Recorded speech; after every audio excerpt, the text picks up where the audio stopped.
आपका स्वागत है। हम खैर में मौजूद हैं। आपको मिलवाएंगे भैया से जिनकी जो बिजली की दुकान है।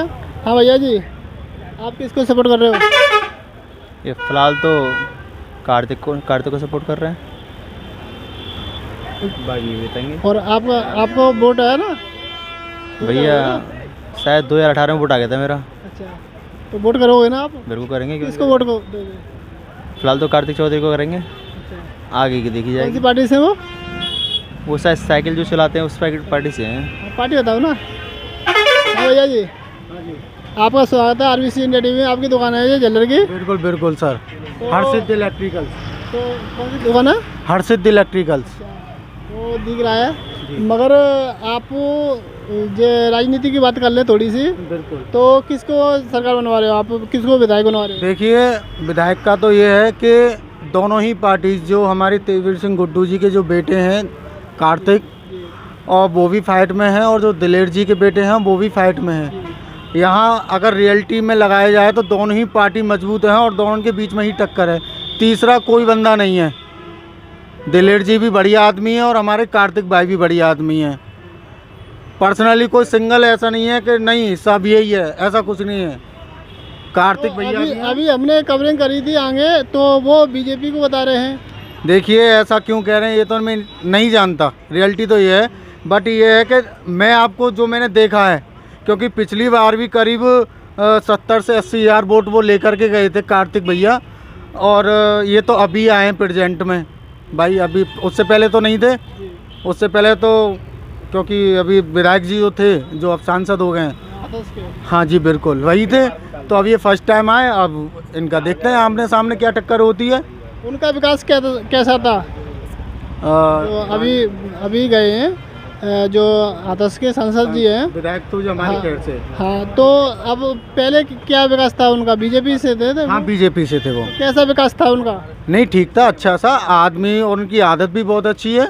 4 जगह रुकते हैं, यहाँ से भी निकलते तो हाथ जोड़ करके निकलते हैं। अच्छी आदत है, कोई दिक्कत नहीं। जो तो आपको क्या लगता है यहाँ से लगा पाएंगे? देखिए, ये तो मैं नहीं कह सकता, क्योंकि मैंने कार्तिक भैया को भी देखा है, वो भी काफ़ी टाइम से लगे हुए हैं। और ये तो आप सीधा मान लीजिए सीधा पार्टी पे है। बीजेपी पार्टी पे। बीजेपी भाई, इनको जो है सीधा पार्टी ही सपोर्ट करेगी। कॉमन सी बात है, जब पार्टी से लेकर के आए सीट। तो अभी ऐसा लगता है, जो बालिंग समाज में गए थे हम अभी, तो वो ऐसा माहौल है वहाँ पर, बीजेपी को जिताना चाहते हैं। किसी के दबाव में लगता है? दबाव है क्या? नहीं, ऐसा कुछ नहीं है। जो बीजेपी का है वो बीजेपी को वोट देगा, ऐसा कुछ नहीं है। तो आप किसको सपोर्ट करोगे? देखिए, सपोर्ट वाली बात तो ये है, पार्टी की बात करके बताओ। नहीं देखो, पार्टी के ऊपर तो आप मुझे ना ले तो बेहतर है, क्योंकि मैं अगर बीजेपी से लड़ रहे हैं, सपा से लड़ रहे हैं, कांग्रेस से लड़ रहे हैं, और भी लड़ रहे हैं ना प्रत्याशी। सपा से लड़ रहे हैं वो। अच्छा, चारू कैन है? हाँ जी, चारू कैन। उनको वोट करोगे? हाँ जी। आप भैया जी? भैया का वो वाले वोट देनी है। नहीं, एक वोट है तो आपका वोट बहुत कीमती है। क्या मानते हो, कीमती नहीं है? वोट कीमती है, मगर आज की डेट में क्या है कि राजनेताओं ने एकदम उसको उस तरीके से मोटिव में लेके जा रहे हैं कि कोई पैसे से खरीदता है, कोई अपना पावर से खरीद रहा है। आप नहीं बताओ, आप पैसे में बिक जाओगे? आज की डेट में मैं ये कहूँगा, नामांकन यदि आपने करा दिया है, दोनों सभी पार्टियों का नामांकन हो गया है, मगर ये मशीन द्वारा ना हो वोटिंग, तो मैं श्योर कह सकता हूँ कि बीजेपी के मुंह पर एक थप्पड़ पड़ेगा। बीजेपी के ऊपर एक थप्पड़ पड़ेगा यदि ये दोबारा से सीट उसी तरीके से दोबारा चुनाव होता है, तो मैं ये नहीं कह सकता कि बीजेपी को टक्कर दे पाएगा। क्योंकि ऐसा लगता है यहाँ पर बीजेपी के माहौल देखकर बीजेपी निकल जाएगी साफ। चोर है बीजेपी तो निकल ही जाएगी, क्यों नहीं निकलेगी? किस आधार से कह रहे हो चोर है? क्यों, पिछली बार विधानसभा में देखा नहीं आपने, जो आदमी 31,000 वोटों से आगे चल रहा था और उसको 3100 वोटों से पीछे कर दिया, तो क्या ये चोर है ना? खुल के यदि करना है आपको चुनाव, तो पहले भी तो बैलेट पेपर से पढ़ते थे ना, चुनाव होता था ना बैलेट पेपर से, अब के दोबारा बैलेट पेपर से करा दो तो पता चल जाएगा। हर विदेशों में भी ईवीएम बैन है। हाँ। तो भारत में क्यों नहीं हो पा रहा है? तो ये सरकार चोर है तो कहाँ से बैन करा देगी? जब पहले ये बीजेपी वाले कहते हैं हम शिक्षा पे और जो सभी पे काम कर रहे हैं, तो इसको क्यों नहीं बैन कर रहे हैं? शिक्षा पे काम कर रहे हैं, किधर कहाँ है शिक्षा? आपने देखा कहीं कहते हैं कि विकास किया हमने, कहीं किया है विकास? आपने देखा है विकास की तो बात अभी कर रहे थे वाल्मीकि समाज के। किधर देखा है विकास भाई साहब? आपने देखा है क्या? बताओ आप मुझे। अलीगढ़ पे यूनिवर्सिटी बन रही है, कह रहे विकास कर दिया, अभी बनी है नहीं, तुरंत बनी नहीं है अभी, और उसको पहले से ही चालू कर दिया, रजिस्टर से होने लगे, उनको रिजल्ट भी बांट दिए। कहाँ है? सबको अंधेरे में रखा जा रहा है। एक पुड़िया जिसको बंद करके फूंक मार दे, बस हो गया वही काम। बीजेपी ये दिखा रही है। यहाँ पर बच्चे पढ़े लिखे हैं और उन्हें रोजगार नहीं मिल रहा है, आप इस किस नज़र से देख रहे हो आप? रोजगार क्यों नहीं मिल रहा है? आपको पता है क्यों नहीं मिल रहा है? क्योंकि रोजगार न मिलने का कारण यही है कि हमारी सरकार जो है रोजगार ख़त्म कर रही है। वो कुछ पूंजीपतियों की सरकार रह गई है। पहले कहते थे कि कांग्रेस पूंजीपति की है, कांग्रेस कभी पूंजीपति की नहीं, किसान के हित में सदा उसने सोचा है, और राष्ट्रीय लोकदल ने सदा किसान के हित में सोचा है। बीजेपी जिस दिन से आई है, कभी किसी को देखा है आपने कि किसान के बारे में एक लफ्ज भी बोला हो तो बता दो आप मुझे। बीजेपी तो नहीं बोलती है, जो अखिलेश यादव तो बोलते हैं। तो अखिलेश यादव तो किसान से जुड़े हुए हैं, तो वो तो बोलेंगे ही। बीजेपी पूंजीपति से जुड़ी हो तो वो पूंजीपति का सोचेगी। किसानों के समर्थन मिला है सब, जो सपा के अखिलेश यादव हैं, और तो बीजेपी को टक्कर देने वाले बस अखिलेश यादव हैं यूपी में। बिल्कुल है, बिल्कुल सत्य बात है आपको कि इस टाइम जो टक्कर दे रही है तो सपा दे रही है। सपा की कांग्रेस की सरकार है, वो मिली भगत है, इधर ये IND है। तो मैं यही कहूँगा, यदि बैलेट पेपर से आप चुनाव कराते हैं, प्रॉपर बैलेट पेपर से चुनाव होता है, तो श्योर कारू चेन जीतेगी। तो ASP के चंद्रशेखर हैं, उन्हें किस नज़र से देख रहे हो आप? देखो, वो भी एक कहीं न कहीं अपने हिसाब से काम सही कर रहे हैं। वो किसान से जुड़े हुए हैं, मिट्टी से जुड़े हुए नेता हैं वो भी, और जहाँ भी देखते हैं वहाँ हित की काम करते हैं और अपना किसानों के भलाई के लिए काम कर रहे हैं वो भी। ऐसा नहीं है कि नहीं कि पूंजीपतियों से हो मिले जुले, नहीं है वो बहुत अच्छे बढ़िया नेता है।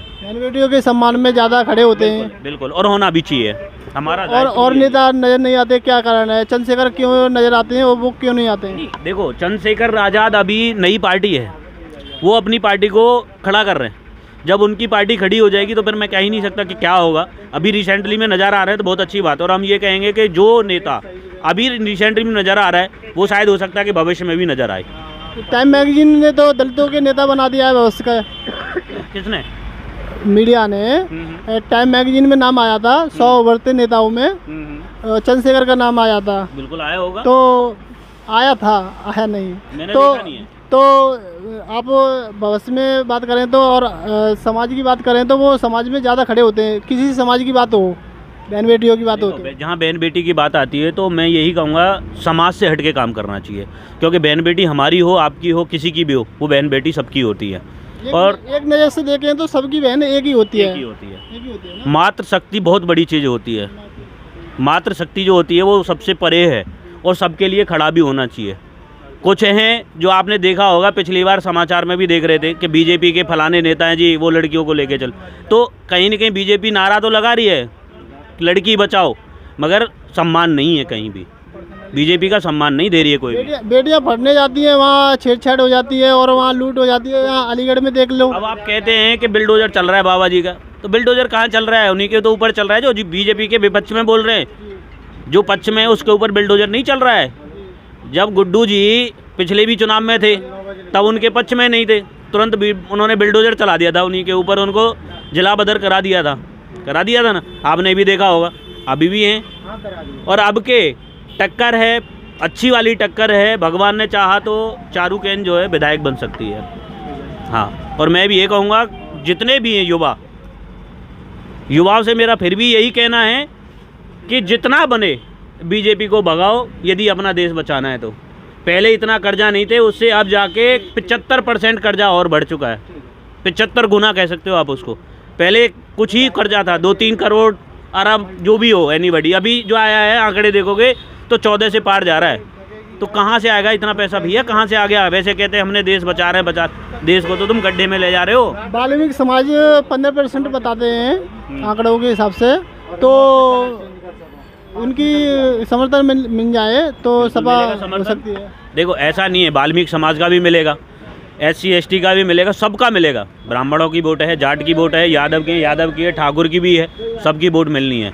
ऐसा नहीं है। यहाँ पे जो अब चुनाव होना है वो प्रशासन के खिलाफ चुनाव होना है। क्योंकि पिछली बार जो चुनाव जीता था वो प्रशासन के बल पे जीता। उससे डर से काम बोलने नहीं है, बिल्कुल नहीं बोलेंगे, क्योंकि उनको डर है कहीं न कहीं चोर होंगे वो भी, और चोर मौसेरे भाई होते हैं भैया। हम का चोरी का थोड़ी ना काम कर रहे हैं, हमें तो अपनी ईमानदारी का काम करना है, अपनी मेहनत करनी है, खानी है, तो डरना किससे?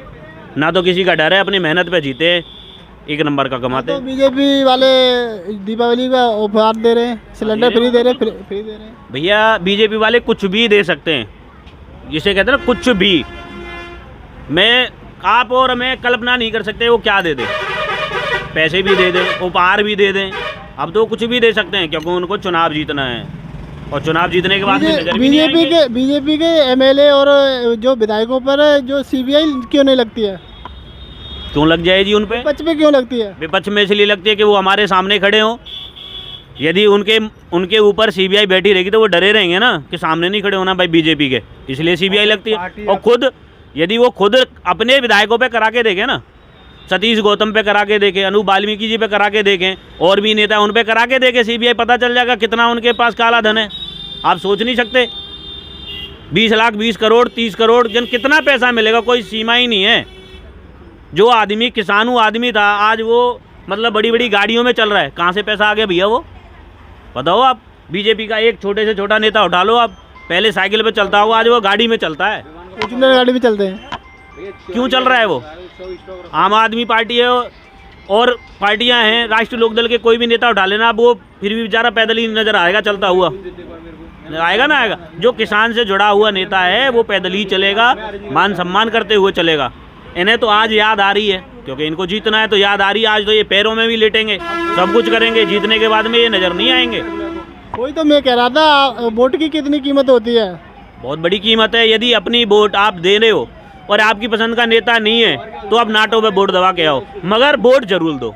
मेरा कहने का तात्पर्य ये है कि वोट सब दो जरूर, कोई भी अपनी वोट व्यर्थ ना करे। यदि आपको नेता पसंद नहीं है तो उसमें एक नाटो का ऑप्शन होता है, उसको दबाओ, वोट जरूर दो। बस इतना ही कहना चाहूँगा मैं।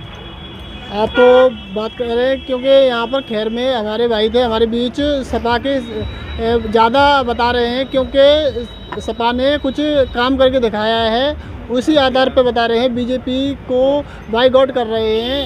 आप बता दें, क्योंकि यहाँ पर जो वाल्मीकि समाज भी है, ब्राह्मण समाज है और ऐसे समाज के लोग हैं, वो किन किन को सपोर्ट कर रहे हैं वो अगली वीडियो में बताएंगे। बने रहिए RBC इंडिया TV में। मैं खैर से सोमवीर के साथ। जय भीम।